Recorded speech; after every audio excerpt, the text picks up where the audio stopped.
Hello, everyone. Welcome to the Digital Citizenship Plus seminar series. This is the fourth seminar in the series. First of all, on behalf of the organizers, let me thank you for taking the time and thank you for being here. I'm Dr. Xiao.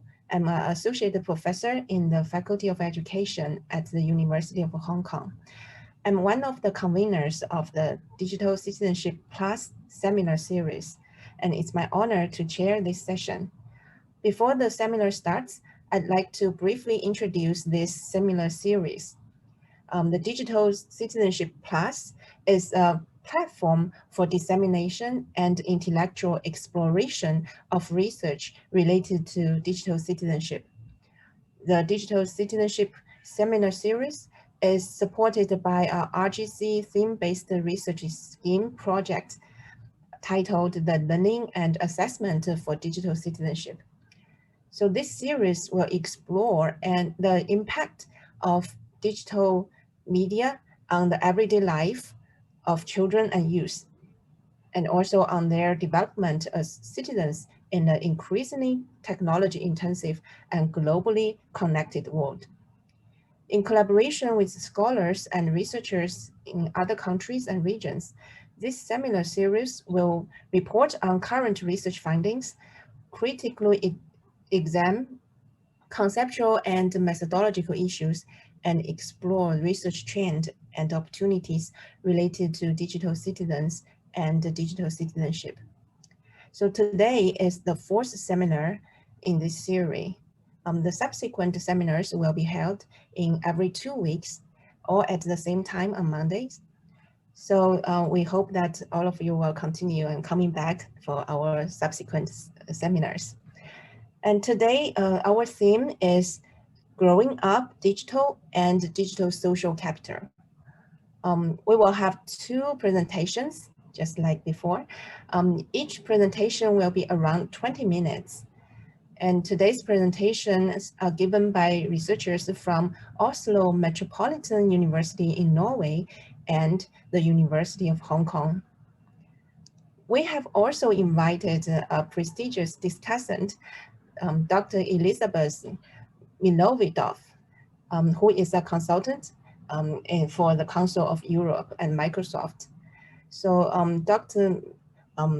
Milovidov's discussant will her input will be up to 15 minutes. Then we will have the question answering for at least 15 minutes. So during the seminar, please feel free to type in questions in the Q&A window, which you can find in the bottom bar of the Zoom window. I will be monitoring the QA window and I will read out the questions after the presentations and the discussant input. Okay, so our first presentation today is titled Children's Digital Experience, Understanding Children's Perspectives and Agency. Our speaker is Miss Yannick Elizabeth Brock Wilhelmsen.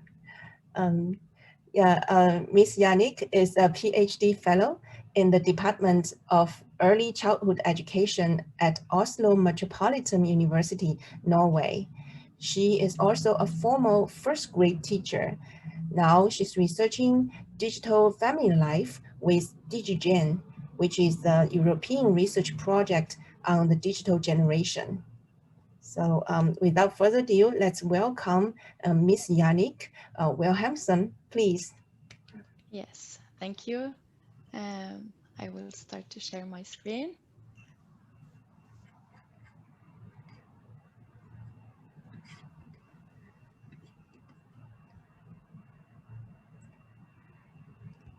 So is this good? Can you see it? Yes. Yes. So this presentation is about my early findings and discussion points in a paper I am working on as a part of my PhD and as part of the DigiGen project. I was presented, but I will do it again myself. My name is Yannick Elisabeth Brock Wilhelmsen, and I am an educated primary school teacher. And last year I worked in first grade. Now I have a scholarship at Oslo Metropolitan University at the Department of Early Childhood Education. I am also the mother of a 7-year-old who loves gaming.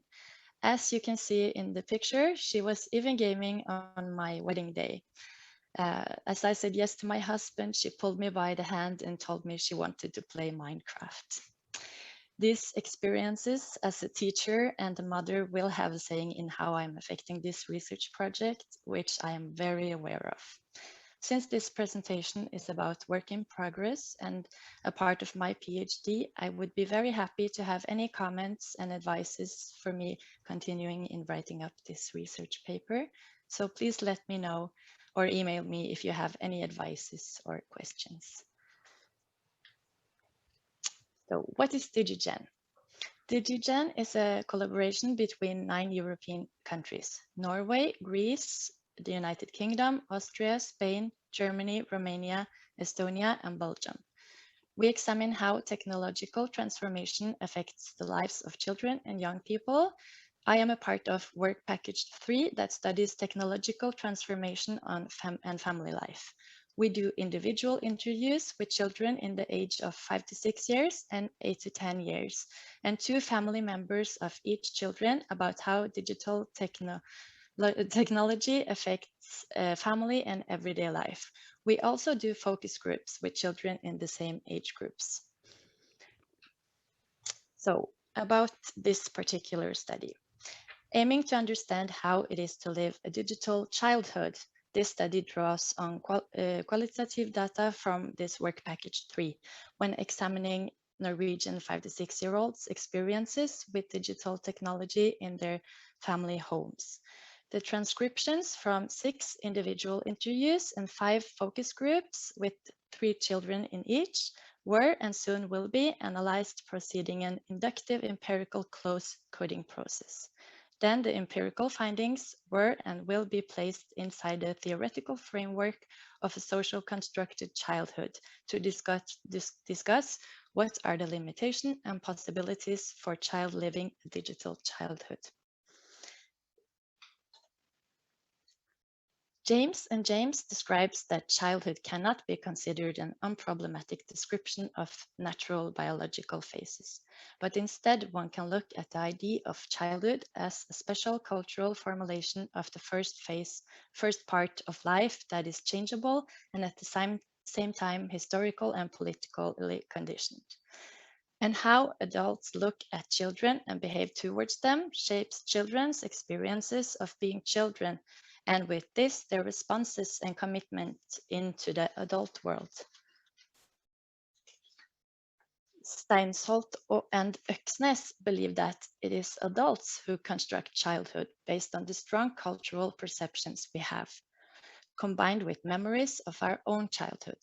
Steinsholt and Øksnes argues that the adult-constructed childhood provides limitations and opportunities that become the living space of living children when they create their own world. I also want to add Livingstone and Blomroos to this, when they claim that parents' hopes and fears about technology shapes children's lives. So while I consider the phenomenon of childhood as social constructed, I also have a view on the child as a subject.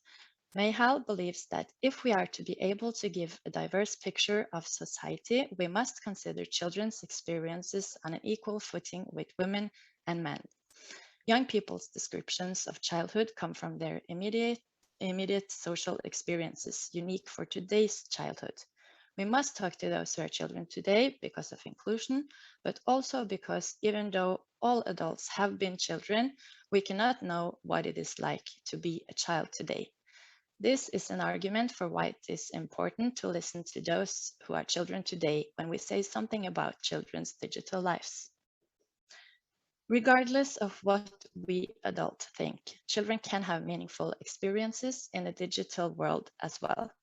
Therefore, when we are learning about children's experiences in this study, it is uninteresting to think about, for example, passivity, learning, advertising, and all possible dangers in children's digital world from an adult point of view. We can instead make ourselves a new set of glasses that we used to study the children's own experiences with their digital activities. When it comes to children's own activities, the term play is often used. Olafsson describes how activity initiated by adults, where the child, for example, practices something, is not play. It is only when the child starts to do what they want with the material that one can call it play, because play is free and open. Steinsholt is based on Nietzsche when he describes play as man's highest form of activity, when he writes that it is play that in play that things get their meaning in life. The child's play is purposeless, and children do not play to arrive at something, but to explore life. No, to explore without reason.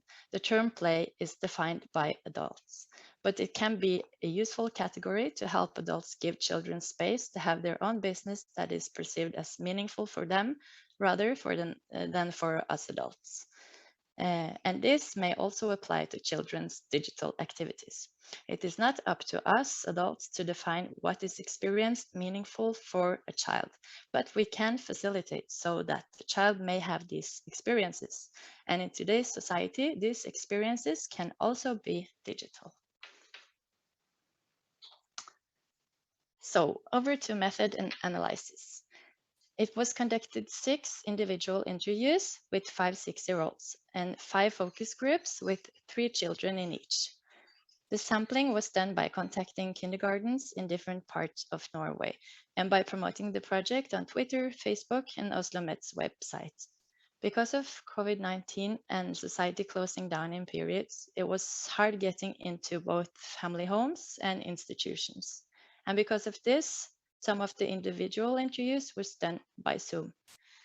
The parents of the children gave their informed consent using a digital two-factor authenticator, where the consent form is connected to DSD, a secure digital platform for sensitive data that was used for all sensitive data material in the project. The children also had the opportunity to give their signature when the interview wasn't on Zoom. And in any cases, they were explained that it was voluntary to participate. Most of the children came from relatively high socioeconomic family background with a little variation in cultural background, and some had divorced parents. The age of the parents also had some variation. Most of the families were from central areas around the capital, but some were from other parts of Norway. Even though the variation in the participants' background didn't differ a lot, the families had different practices and views on digital life. As part of the DigiGen project, we wanted to come to the children's family home to conduct interviews. The parents and the other family members were interviewed for other data gathering with other researchers at the same time as the interviews for this study was performed with the children. If we at the time couldn't come home to the family home due to COVID-19 restrictions, we conducted Zoom interviews. This had some challenges with the children, but also the limitation that we didn't get so much an impression of the family home. But at the same time, both real-life interviews and Zoom interviews had the advantage of the child being in their own home with family members in the room next door. And it went fast getting to know each other in both cases, as it was possible to ask the child to show me some of their favorite toys, as they seem to appreciate. The interviews were semi-structured, and the children were showed different picture cards of digital devices and family situations that were meant to inspire the children thoughts.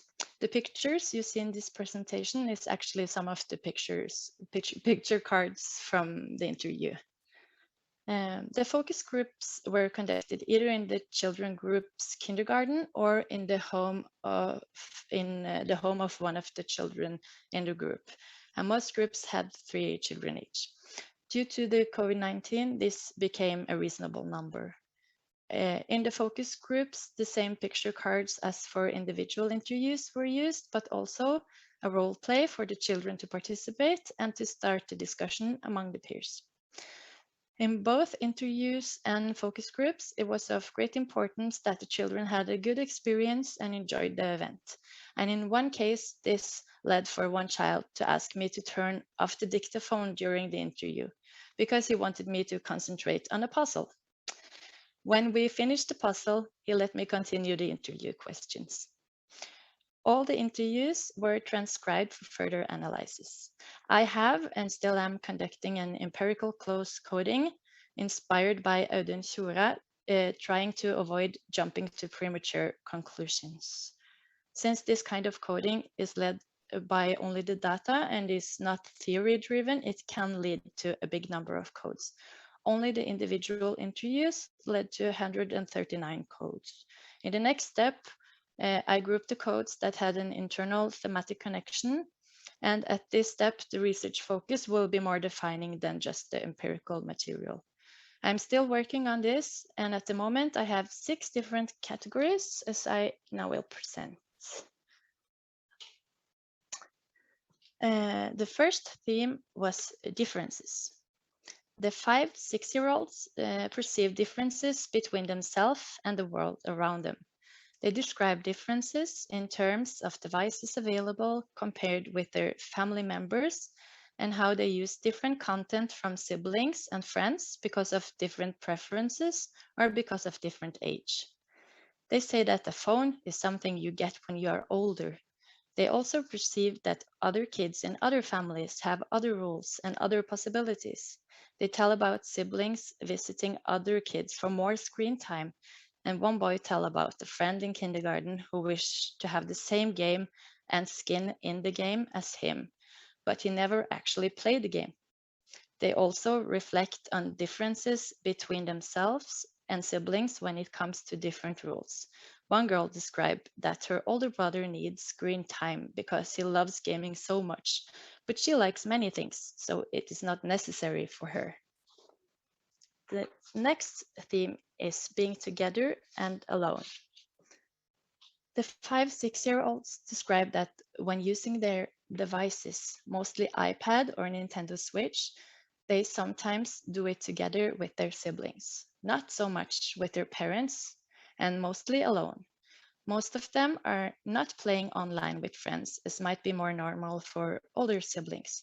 Some of the children describe feeling left out when their parents are on their computer, and one boy seems to really miss his older brother when he's busy gaming and don't have time to play with him.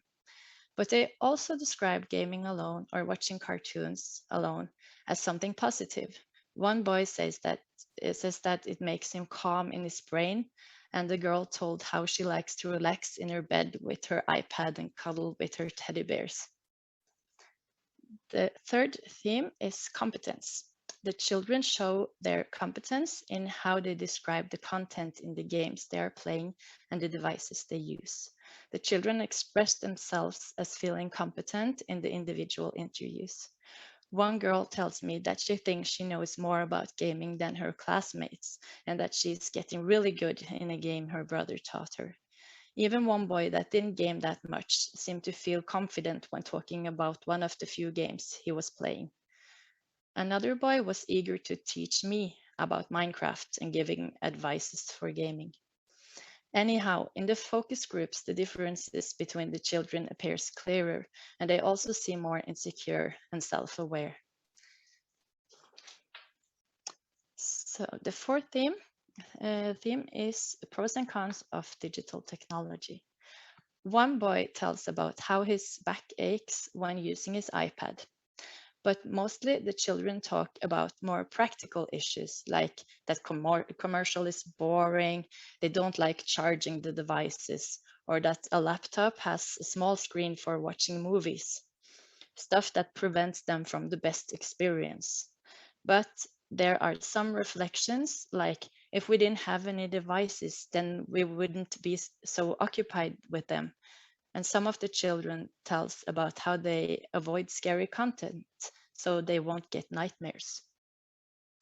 When I asked about what they liked about digital technology, they talk about game content like that you can get skins, diamonds, gold money, and an infinite life.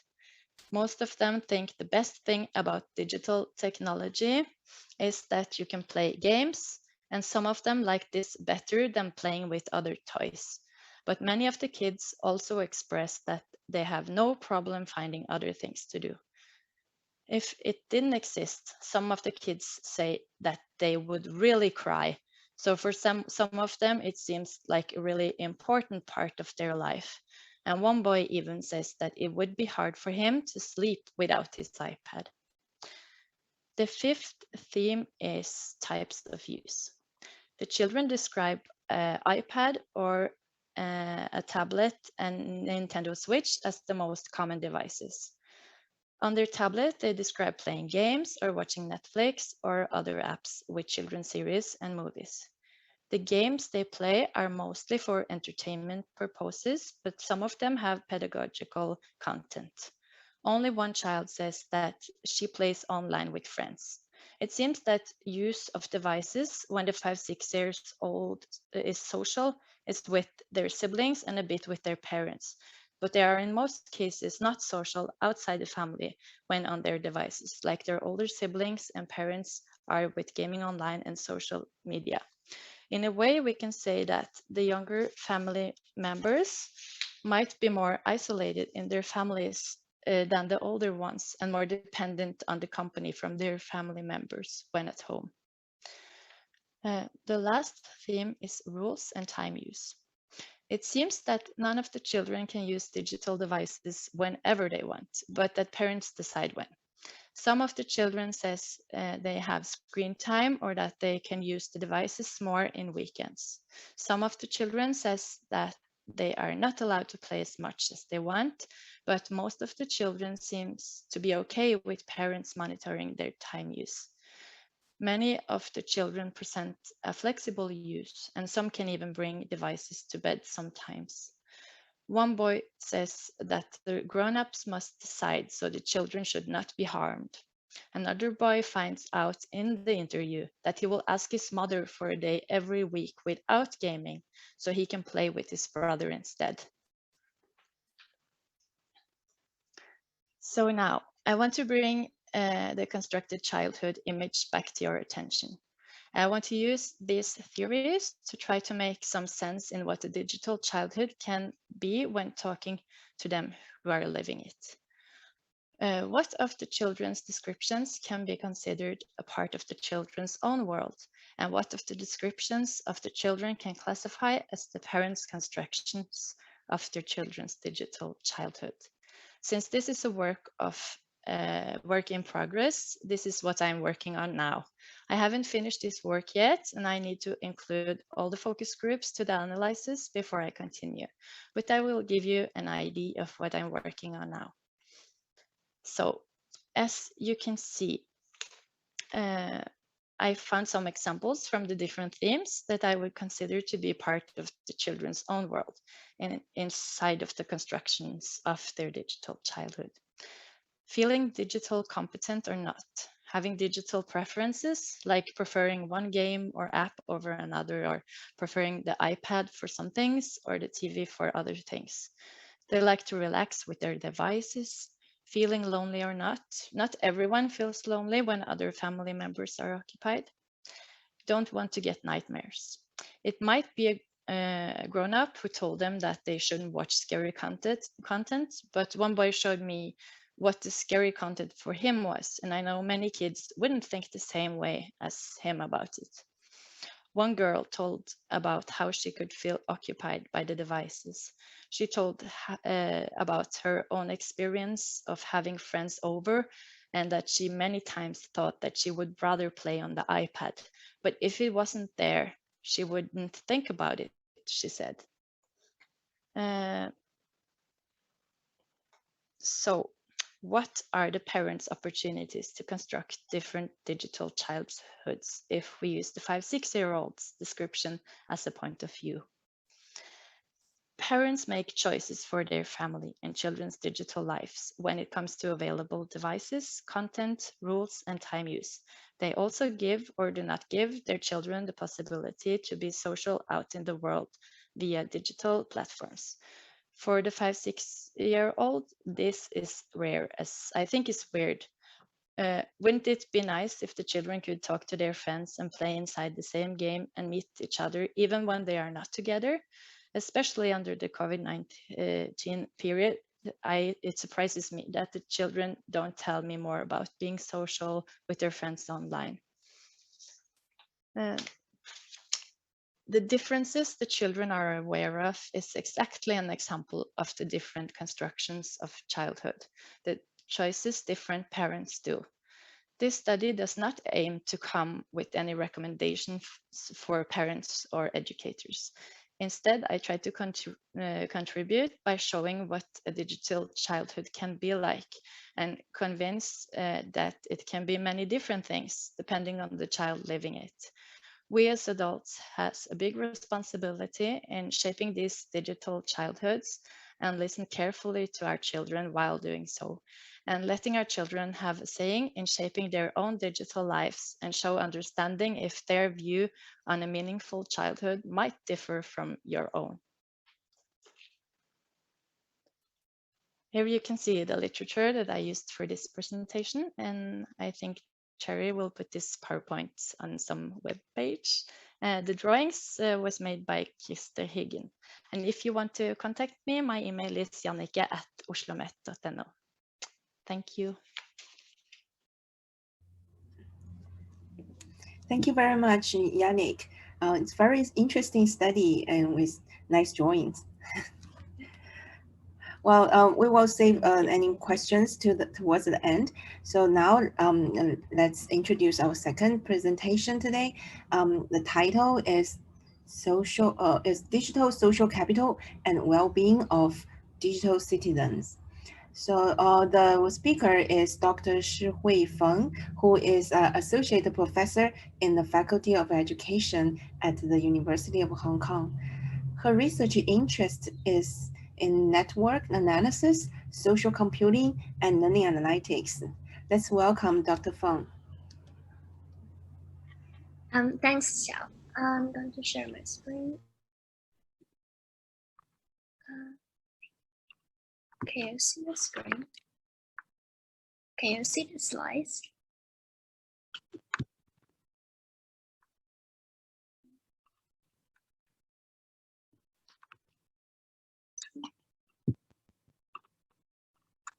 I'm sorry, just give me a minute. Can you see the screen? Okay, great. So hi everyone, and thanks Xiao for the introduction, and thanks Yannick for the very great presentation. So my name is Shihui Feng, and then at my part, I'm going to talk about digital social capital, and actually it's very well connected with the content actually shared by Yannick about like how we can study, like see the use of digital technologies like by students, like very young kids or to the young adults, like say. But in my talk, I will use different perspectives to introduce the influence of like digital technologies on us at this nowadays. And then so I will talk about digital social capital and its influence on citizens, digital citizens. Here I will talk about in particular for student development.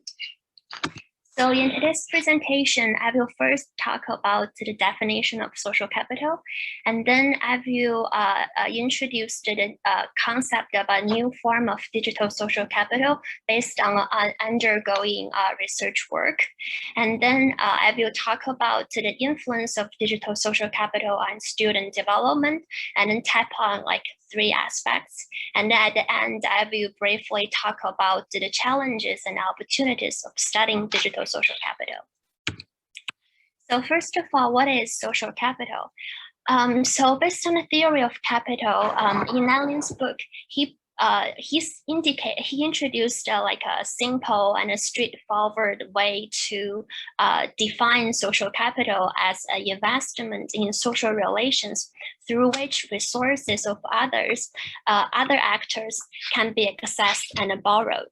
So the key concept, the key message of social capital theory is about social connections are valuable So it's kind of like, it's very important for us to understand the value of our social connections on like influencing our like decision makings, behavior, or our success. So here I plotted two figures based on the publications in Scopus that studied social capital since 1983 into nowadays. And then so we can see there is like increasing research interest in this topic in the last 3 decades. And they also this theory has been studied across multiple disciplines. And then so as this theory is really like say powerful, influential, and then like interdisciplinary, then there is a kind of like some different like interpretations and understandings about this theory. So in today's presentation, I'm going to talk about social capital theory from 2 perspectives. And these 2 perspectives also actually is also mentioned in Nalin's book. One perspective is to understand social capital theory from an individual perspective. So in this perspective, we focus on understanding how like social connections can be like useful, can be accessed to individuals and also contribute to the individual's growth. So it's with a very clear focus on individuals' perspective. And then there are some like significant researchers represent this research strand, including Nalin, Hank Flemp, and Ronald Bird. So Nalin is definitely no doubt one of the most influential researcher and sociologists studying social capital theory. And then so he emphasized the social resources can far outweigh the importance of like a personal resources in terms of influencing individuals' success and performance. And then Hank Flemp proposed introduced the 3 dimensions that can help us to better quantify and measure social capital actually. So he talked about the network size in terms of the number of connections, the strength of relationships, and also the resources embedded in this social connections. And then the third researcher I'll talk about today is about Ronald Bird. So he emphasized on the importance of network structure on the social connections or social capitals can be perceived by individuals. And then he proposed a very influential, important theory about a structural whole theory. And actually for me, these 3 scholars' research work laid a very important theoretical foundation for my research work on social network analysis. And another perspective on understanding social capital, which is about at group level. And I believe so for researchers who study social capital in political science perspective, they may be more they may use the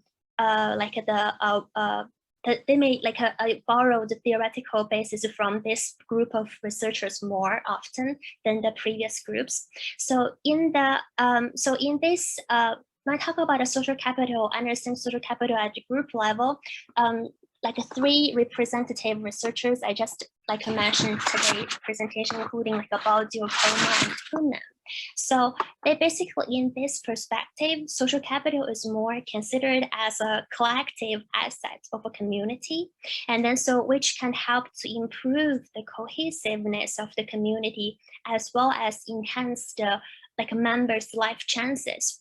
And then Baudio advocates social capital as a production of the group members, and it is a collective asset shared by members of a defined group with clear boundaries and mutual recognition and certain obligations of exchange. And then Coleman emphasized the social structure that serve important functions in facilitating the action of individual actors, and the individuals can adapt to the social capital available in a community. And then Poonam provided some more empirical evidence to support that, how social associations and the degree of participation indicate a kind of social capital in a society. So I personally feel that these two perspectives actually provide a very clear framework to understand the different streams of social capital theory. So then now we talk about, say, what is new in digital social capital. So traditionally, when we talk about the social capital, we usually refer to our personal context, social networks that we developed in our real life scenarios. In most time, like I say, this kind of social connections are developed in offline settings. But then nowadays, we all know with the prevalent use of social media, other types of digital technologies, then we have like more options, like many different ways to develop our social connections in the online space. So when I talk about a social capital theory, two things very important. One is about social connections, and then the second one is about this accessibility. So it's about to say whether an individual is aware of the certain type of social connections, as well as whether the individuals are able to access these social resources through their connections. So definitely the digital channels provide a new way to enhance, we say, the accessibility of the social resources, and also provide a new way to develop social capital. So here I come up, so when I talk about what is new in digital social capital, I came up with the four aspects to characterize the digital social capital. And as what I mentioned, this is undergoing in progress research work. And then I may like finalize and later on will be like available like in a research publication. So the first characteristics of digital social capital, I think, is about the method. It's the channel, like I say, how. It's say we use digital technologies as a main approach to develop the social connections, which is very different from the traditional social capital that we know or we practiced for a long time. And then this kind of digital technologies can include like a social media, online forums, wikis, or like online game systems. And then another second characteristics is about the virtual communities. So like, as we all know, like a social capital emphasis on the social connections so far now already. And then so we say, traditionally, if we social capital highly depends on the offline communities, which need to require like a face-to-face communication, more physical interactions. But in the online space, we can communicate with the people without geographical like constraints. And then we form a very interesting virtual communities. And then there are new set of questions, characteristics come along with the development of virtual communities. For example, here is about online identity. As we all know, our online identity may not necessarily need to be the same as our offline identity. And then in this situation, how do we understand, like say, the the social connections in the virtual space could possibly affect the development of online identity, or the vice versa, how the online identity could possibly affect the development of virtual communities. So that's also a very important aspect of digital social capital. And another aspect is about accessibility to resources. So as what I mentioned already, digital technologies offered an effective approach like with less constraints and a lower costs to access social resources online. But here is like I say, however, this kind of accessibility is highly dependent on the accessibility to digital devices. And this will also actually connected to a topic I'm gonna talk in the following slide about digital divide and education equity. And then the last aspect about digital social capital is about the rich and trackable data. So because now everything is happening online in the digital space, and we all know that each move in the digital environment, the digital world is trackable. It's like you gonna leave a mark in a way in the digital environment. This actually also provide a way for us to better understand, model like social interaction, social capital. As we all know, it's really hard to trace offline social interactions, but if we talk about online space, then enabled the digital technologies allow us to like access to this kind of trackable data to better understand the online participation with some real-time data set, but also of course, this will lead to a question about ethic issues, data privacy, and how we can make the data for a good purpose rather than abuse this kind of big data freedom. So, but this topic will not be covered in today's discussion. In my presentation, we can definitely discuss this later on. And then now I have talked about say what is social capital and what is new in digital social capital. And then I'm going to talk about then how does the digital social capital could affect student development and what are the issues associated with this new form of social capital. And then so in the following presentation, I will talk about how the social capital could affect student civic engagement and academic performance, but I will not cover social-emotional development in today's presentation. And also, of course, the effect of digital social capital on student development could way beyond the 3 points listed in this slide here as well. And then in terms of the issues, I will talk about the digital divide and education equity briefly. So first, I'm going to talk about a social capital and a civic engagement. So in 1995, Poonam did a study and he talked about a bowling along this phenomena. And then he used bowling along this phenomena in US society to talk about how the association between the decline of social capital and the decrease of political participation in US society. And then after that, many studies have been done to demonstrate the relationships between a social capital and then a political civic engagement in the society. So, but as we all know, with digital technologies that we have new way to engage in civic activities nowadays, and we may have online, offline civic engagement. So this is a study done by me and my collaborators on studying how the social connections could make a difference on students' online, offline civic engagement, and it's gonna be we are going to present this work in the upcoming ASIST conference this year, and then full article will be available in the conference proceeding. I think it's in October, around October. I will, so in today's presentation, I will only present a part of the research design and also part of the research findings of this paper.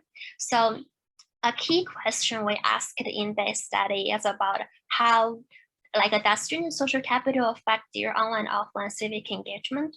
And then when we try to measure the student social capital, we see the 3 dimensions, network size, weak ties, and strong ties. And you can connect with what we talked at the beginning about Hank Flamm's work. And then and we try to see how these 3 aspects could possibly affect online, offline civic engagement. And a weak tie here also linked with another very important theory, weak tie theory by Granowanter. So Granowanter weak tie theory suggested that weak tie is more efficient to help us to access novel information than strong ties. And then, so in this study, we collected 371 samples from 2 universities in China. And then the offline and online civic engagement are measured, developed and measured based on previous studies.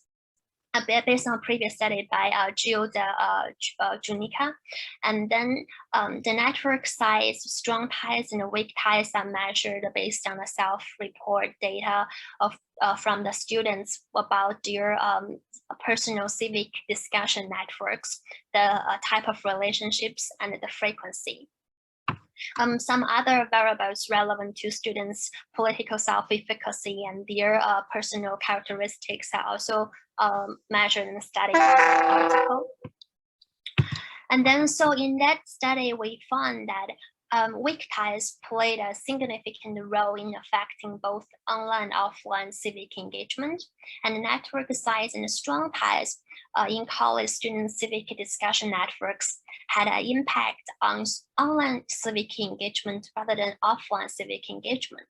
So some suggestions from this study, some insights we got from this study including like first we found peers and teachers were more like influential in terms of in the college student civic engagement like in China, and then also because we look at online offline civic engagement, and we said and also we found different factors would affect the students in different way, and in that study we also actually found that senior students participated less in offline civic engagement, but actually the academic year doesn't affect online civic engagement at all.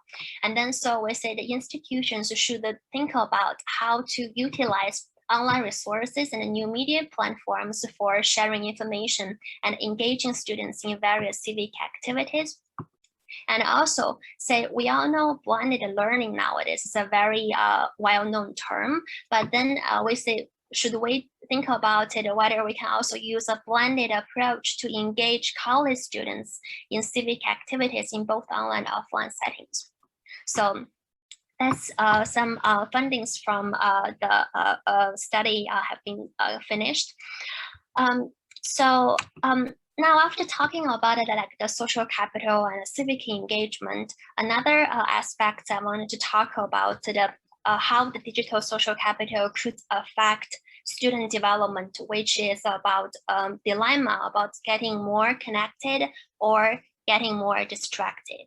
So like as we in Yannick's talk, she mentioned about like little young kids nowadays also very absorbed by playing video games, using digital technologies. They want to use iPad and mobile phones all the time. So when we talk about digital social capital, we also kind of encourage students to use digital technologies to get connected. Then this time we may say, okay, let's have a pause, hang on a minute, think about this like more carefully. Is this like a 100% all good? There's nothing like we need to be careful about this suggestion. We may say, yes, for sure, there is something or very alerting issues we need to think about, or maybe more than one. It's about to say the more when the students can use digital technologies to get more connected, there are some possible side effects. We also need to think about how to manage that.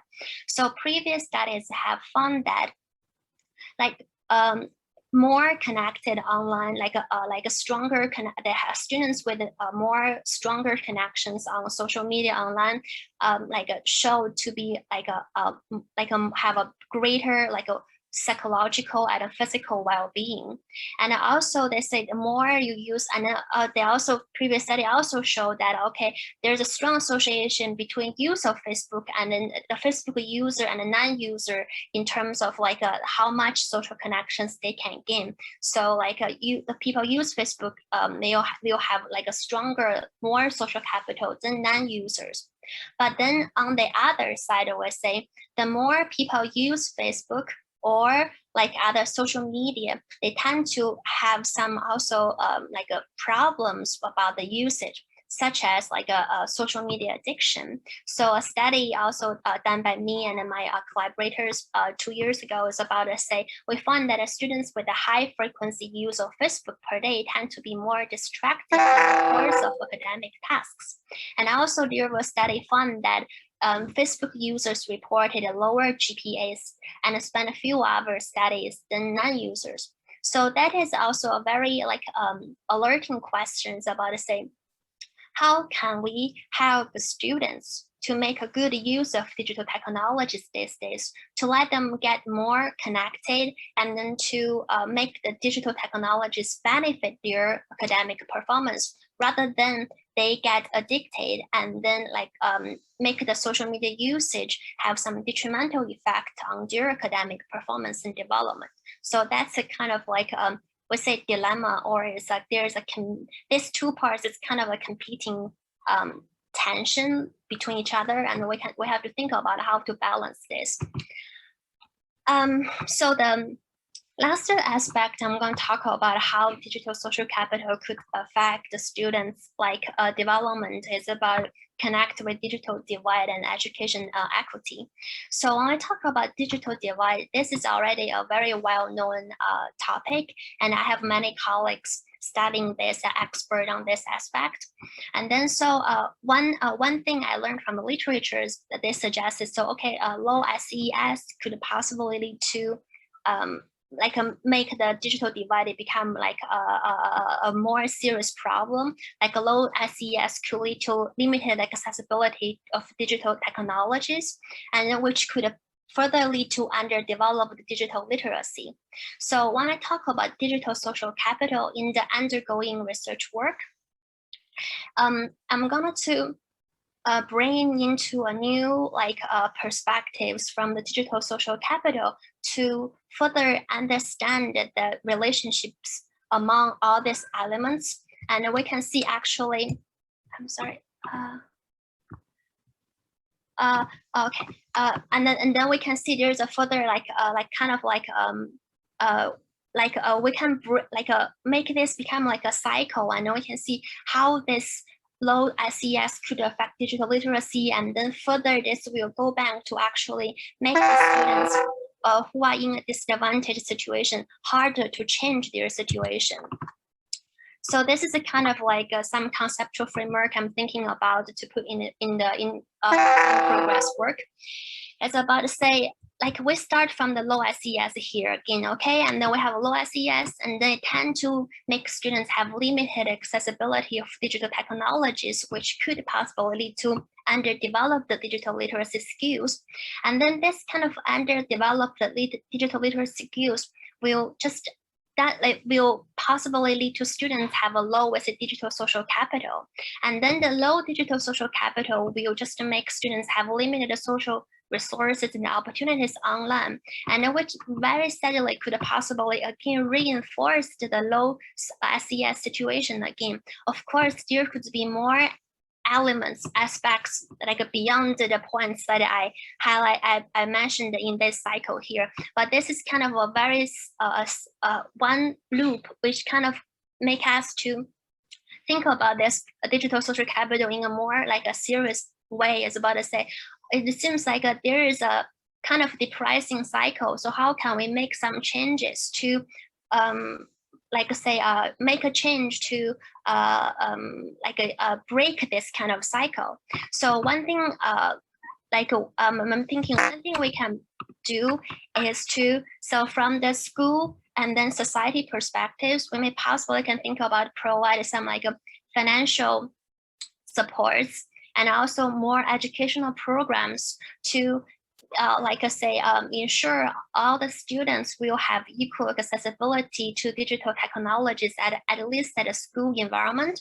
And also we can have some educational program to have students develop their digital literacy skills. And then another thing very important is what I talk about, make a good use of digital technologies to make to benefit the students' development rather than get distracted in this process. So then we can say, okay, how can we may say the teachers, parents, peers all play a very important role in terms of helping students to develop a healthy use of social media, digital technologies, to use technologies to gain more digital social capital and increase their social resources and opportunities online. Because one thing very important about online social capital compared to offline is a lot of times the students' offline social capital highly dependent on their family background. It depends on their parents' social capital, social connections, and it depends on their neighborhoods where they live, the communities where they grow up.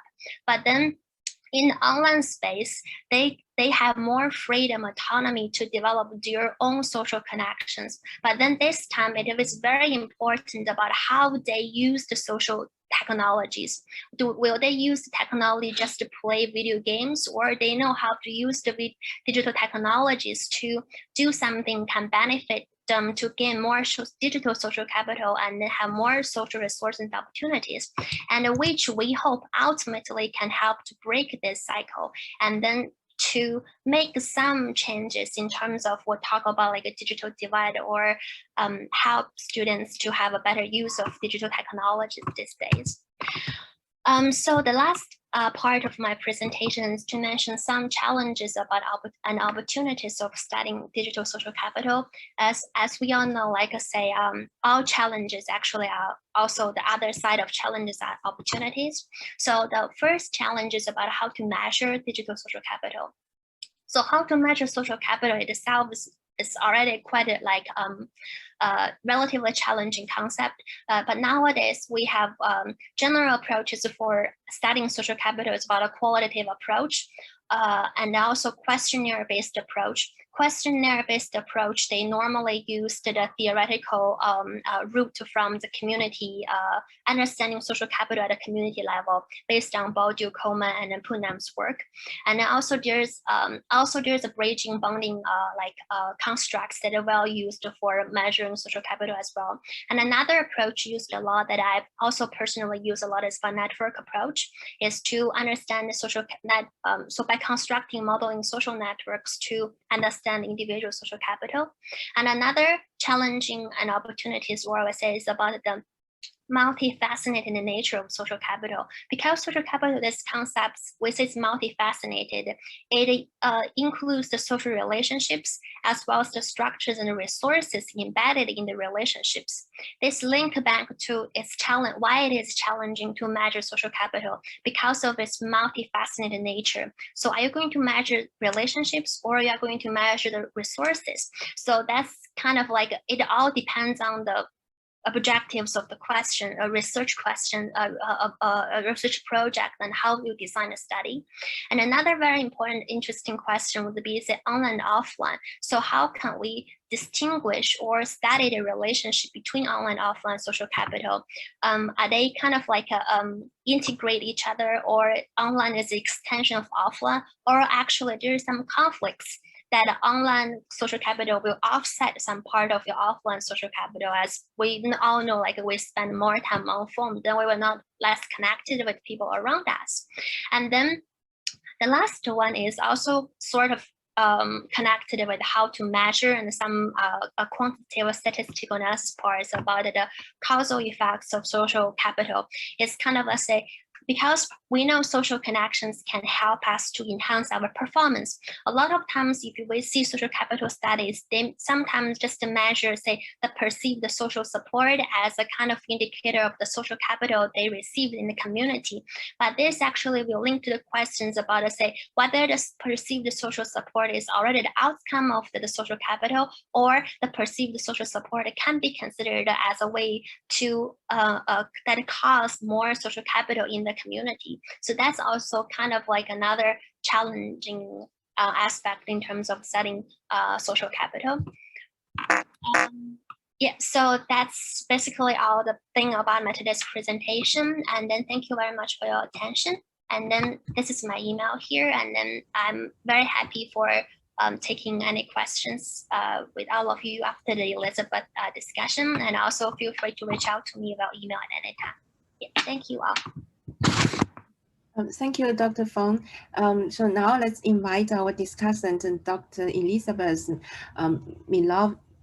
Milovidov, who has multiple amazing titles like digital mom, consultant, and coach. So Dr. Milovidov is an expert on digital parenting. So she is a consultant for the Council of Europe, the UNICEF, and the e-infants, as well as a contributor to international Internet Matters, UK Safer Internet Center, the Family Online Safety Institute, and many other key actors in online child protection. So let's welcome Dr. Milovidov. Thank you so much. I am very conscious of time, and I know that I've seen some great questions already. So I'm just going to make a few of the comments. Really, I thought that both presentations were absolutely fabulous. So thank you, Janice, and thank you, Shihui. I thought it was just really interesting to have these two different perspectives. But I just wanted to make note of one thing. As a consultant, one of my roles is working for the Council of Europe, of course, and there I help them co-write the Digital Citizenship Education Handbook. So it was so interesting to hear so many of these topics that are just really nicely picking up some of the things that we've seen. And I think I also, probably out of disclosure, need to mention that I'm also on the International Advisory Committee for the project that Janish is working on. So it's just so fabulous to see the fruit of the research coming to mind. So as I said, I took a few notes of just things that really struck me as important for your listeners. And that is the fact that this whole idea of digital transformation, what Janish is studying, what Shihui is referring to, just the social capital, digital social capital. During a pandemic and coming out of a pandemic, this is just a brilliant opportunity for us to really see how children and young people are using online technologies and to create resources for the future. So, for example, as I was listening to Janish, I was kind of laughing as a mother myself that her daughter is playing Minecraft on her wedding day. And I wanted to say, Janish, you're not the only one, right? So I think it's really important that remember that there's no parent shaming as we go forward, because our children are all using these devices in different ways, and their reality is not what we see. I think Jenny so clearly said, we cannot know what it's like to be a digital child. And even though the research had all these different childhood constructions based on memories of our own childhood, I remember being able to go outside and play. Sometimes, especially during the pandemic, children were not able to do that. Our own cultural perceptions, I think that is something that's very interesting, especially right now when we're seeing a lot of online hate, a lot of online anti-Asian hate, and there are just, these cultural perceptions that are going around, and the use of technologies can make them go faster. So we can use these things for good, and we can also use them for an incredible amount of harm. I think that parents' hopes and fears that Janish also mentioned, I think this is where we will probably have to really deal with some of the conflict here, because of course parents hope for the very best for their children.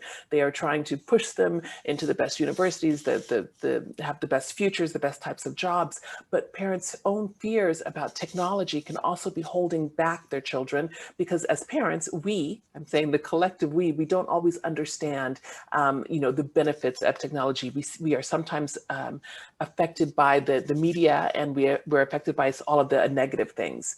So I think one of the most important conclusions that I took from Janish's presentation was that parents can facilitate digital experiences. And I would even add that parents must, because I think that it's going to start in their home. This is where the first educators are. It's with parents, and they really can have a positive effect on their children. And parents, we can learn things too. Again, being conscious of time, I'm not going to go so much into the different themes, although I thought they were all brilliant. I really enjoyed the co-viewing with siblings, although not with parents. And I would say, again, parents, this is a place where we can step up and help. And again, the last slide where she was talking about, children's own world, how they're feeling competent, whether they're feeling lonely or not, whether they're feeling occupied by their devices, and using solo time to relax. Some of these are positives, and we need to really change our own thinking about this. And now that we have research that can actually tell us and inform us on decisions, I think this is a really good way to go. The only thing I would say, Janish, you must add those recommendations for parents and educators. You must, because you are the person who will know. So if I can help you in any way, you let me know, but you have to add that in somehow, some way, even if they're just tentative initial guidelines, initial recommendations, but we need your research. So I think that just goes nicely into what Shihui was talking about with social capital. And again, I'm not going to go into all the different categories, but there were things that struck me as particularly important. She was talking about the digital social capital and digital technologies being social media and virtual communities, online groups. What I thought was interesting was that accessibility to resources was included in this, when I feel that this accessibility is also one of the biggest issues with social capital, right? Because social capital increases your digital access. And with that, we do realize that there is this tweak with the digital divide and social capital. So it's sort of an oxymoron. It's sort of a conflict to see it there when we understand that, if you don't have access, then you don't have social capital.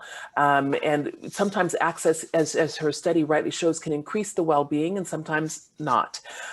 Again, for me, the thing that I thought was so interesting was just this idea of social capital and civic engagement. And again, for you too, I'm going to do like this, Shihui, because I would have loved to hear social and emotional development, because for me, that is so key to what our children are doing online. With everything else that we're talking about, if our children do not have social and emotional skills, forget it. We will have just people who are not empathetic, who are out there bullying, trolling, doxing, because they do not have the skills to handle these things. Something again that I thought was absolutely interesting was the use of Facebook as the social media platform. When I can confirm that here in Europe, also in the United States, most young people are not using Facebook. They're using TikTok and Snapchat and Instagram. So I would really love to see where those true conversations are happening, because in my experience, it's not on Facebook. Because of course, we, the parents and grandparents, are on Facebook, so the young kids are not, because who wants to see your grandma out there on Facebook? Again, I really also enjoyed this social capital and civic engagement, where academic year doesn't affect civic engagement just in the beginning, but I was interested in other factors. For example, and you did talk about grades later, but what about the major? What types of studies does this affect civic engagement? Are you seeing that it's more the tech people or more the humanities? What about family background? Is it rural versus urban? I just think that there are so many other factors here that might come into play, and I'm just curious as to see what is really driving the social capital and civic engagement. I think in the United States, we sometimes see a lot of the inverse, where the people who have a lot of civic engagement are using social capital, but they don't have the grades, they don't have the majors, they don't have really anything. It's just kind of become that street rap where people could voice their concerns, but they're doing it in an online world. So I think that is particularly interesting to me. The last question, I did think it was interesting that Facebook users had lower GPAs. I'm going to make sure to tell Facebook about that. We're going to have to do something here.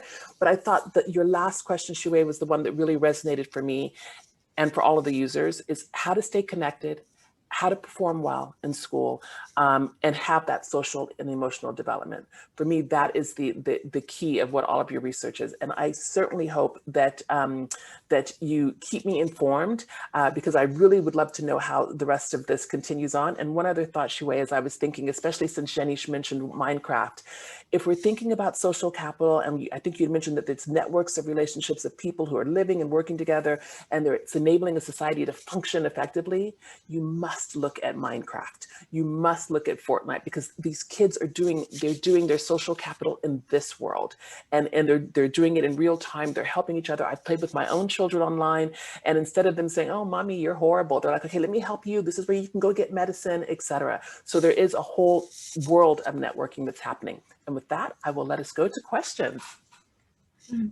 Well, thank you so much, Elizabeth. This is amazing and fantastic. Yeah, it rings a lot of bells in me because I'm also a parent. Yeah, and they definitely play Minecraft and definitely Instagram and TikTok. Yeah. Okay, so let's proceed to the questions. So we have a question. Thank you, Shihui, for a very interesting presentation. While your presentation shows that students are less civically engaged in traditional ways, have you looked at their offline engagement versus online engagement? Do they engage in different ways online that might be described as less traditional political participation? In other words, are young people civically engaged in different ways than adults? So this question is for Shihui. Thanks, Xiao, and thanks for this question. So in that study, we measured the online civic engagement kind of like as a parallel of offline civic engagement. So we look at the voting, engage in like meetings for discussing public affair issues, and then online like a donation for like the community, care about the community things. And then so we basically just to see how like whether people participate this kind of set of activities offline and compared to online. And we do find actually the online civic engagement can help people to engage in offline. There's a relationship between online and offline civic engagement. We definitely for sure find that relationship. But yeah, but in terms of like whether the younger people participated in this civic engagement in a different way than older people, that is something that we didn't really examine in that study, but it's definitely would be an interesting question to explore in the future. Yeah. Thanks. There's another question. So it's about low SES students. They don't even have a digital device. Then they may be less distracted, but they have less access to educational technologies at home. Does this justify the inevitable and possibly unsolvable academic distractions of digital device on student learning? How do you think about this?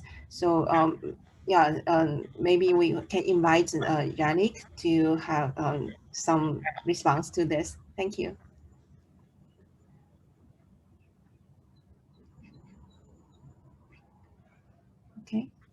Okay. Can you repeat it, because I thought it was for so Dr. Feng. Yeah, but yeah, Which one was it? Oh, it's for low SES students. Yes. Maybe yeah, Shihui, do you have anything to say on this? Yeah, so thanks. If my understanding about two parts about understanding this, it seems like we say, okay, if we take away the digital technologies from the students, then they will have no chance to possibly get distracted by technologies for studying. That's actually, for me, I would not say that's definitely not the solution for this problem. It's about to say nowadays we cannot take away technologies from our life at all. So we have to learn how to live with it and use it, capitalize it for our own growth. And we need to know how to control, manage, use it rather than run away from it, because that's definitely not a solution. And what we all talk about here is to say, for the students who have no access to technologies, that's definitely an issue we have to address. And then so like we have to think about how we can possibly help them to have more accessibility to technologies. And we also need to think about, say, for students have free use of technologies, how we can help them to make a good use of the technologies to make, they will use technologies for accessing, developing useful resources online rather than get distracted and only for entertaining purpose. Yeah, that's my thoughts on that.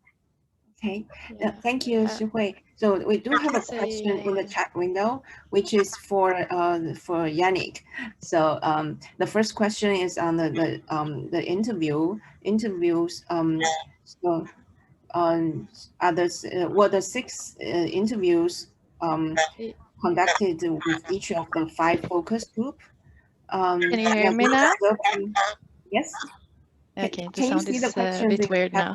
Yes, I can see it. The first question, it wasn't 6 interviews over a period of time. No, it was one part of the method was doing family interviews. So we did interviews with 1 children in the family that was 5-6-year-old and 2 family members. So this was individual interviews, but I used only the data from the individual interview with the children as I conducted myself. And also we conducted the focus groups with other children. So it's not, it wasn't over time. It was only 1 time with each group and 1 time with individual interviews with 1 child. Yeah, and the other question was, let's see, how were the children sampled? Yeah, so the focus groups, they were friend groups, like they knew each other from their kindergarten, or from if there was a parent who contacted us and said my child can join and I can gather some friends of this child. yeah, so we the sampling was done by contacting kindergarten and through Twitter, Facebook, and social media. And it was really hard to get participants for this study. I guess everyone had this problem during COVID-19. It's hard to get to people's home and to get inside the schools and kindergarten because they have so many restrictions this year. And then the question was, what were the other uses of digital devices? The kids mostly talk to me about gaming or watching different movies and playing on different apps. So I didn't, in these interviews, I didn't get so much into other things they used because they chose, of course, it might have been, I should have maybe asked more about do you do other things, but mostly they did this, it seemed like. Yeah, the last question was about how digital childhood are different from traditional or non-digital childhood. Yeah. This is a difficult question. Digital child is that exactly what I'm trying to figure out in my PhD project. What is this? And try to make sense of this. I would say that no children in Norway live a non-digital childhood today. We have, like the question I asked earlier, if kids don't have digital devices at home, like in Oslo, in a couple of years, we will have iPads in every school for one-to-one iPad. So I think if the schools and the kindergartens have a big responsibilities in teaching the children about how to use them, and this is a great opportunity if the teacher use it in a good way. But the characteristics of a digital childhood, I don't know, maybe I think it will be like the choices the parents do when it comes to opportunities and limitations, and how the adults let the child have a saying in what way. But the point is that a childhood, traditional or digital, can be constructed so the parents together with the child have big possibilities to shape it in different ways. Yeah, and this was what Elizabeth was commenting on, that I should give some advices maybe in how to construct it, and I maybe will try, but the point is that it is also is not one perfect way. So yeah, so it's hard to like be normative and give advices to this field, I think, but of course it's good to some advices you can give. Yeah, so I will try to. Thank you, Yannick. There is another question asked.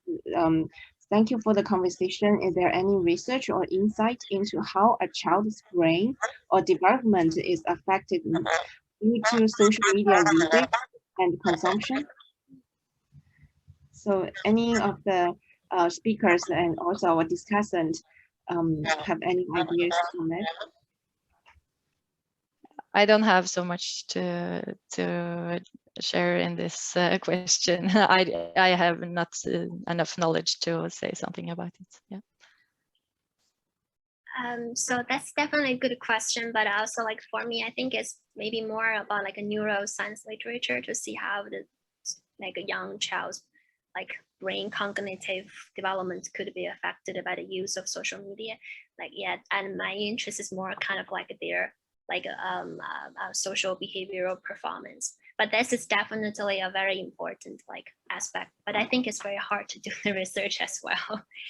Yeah, I was going to jump in and say, yes, it is hard to do the research. There are some studies that are being done.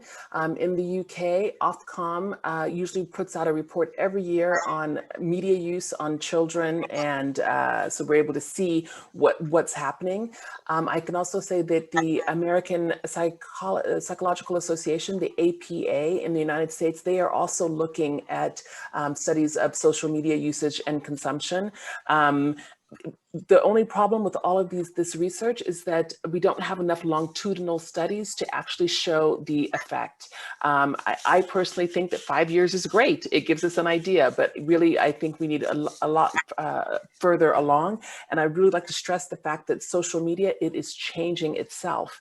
Where before it might just have been a way to, send a text message, chat, send a video. Now it has just transformed into a different role into young people's lives. So that is an issue. One other thought too is that you're saying social media usage on a child's brain, and I would really note, as this is as a lawyer, that children are not in general supposed to be using social media when they're under 13. So we shouldn't have this question because it's for something, it should be older. But we all know the reality is that of course they are using it at a younger age, which is again where parents can step in, co-view, co-parent, and help them in order to kind of watch. If I were to give one tip, something that I tell all parents, even if you continue, even if we don't have the research, it's watch how your children behave with their devices before, during, and after. You will see yourself if there's a negative and positive effect. And when it's positive, push them and give them more of that. And when it's negative, pull it away and find some balance. Thank you so much. This is a very professional advice to digital childhood. Yeah, well, I'm aware of the time. It's really too bad that we have to cut it off here. But yeah, let's keep the conversation going offline, or maybe through email and through social media. And thank you, Elizabeth, for being here, and thank you our two presenters, Yannick and Shihui. And thank you everyone for coming here, and we enjoyed this discussion.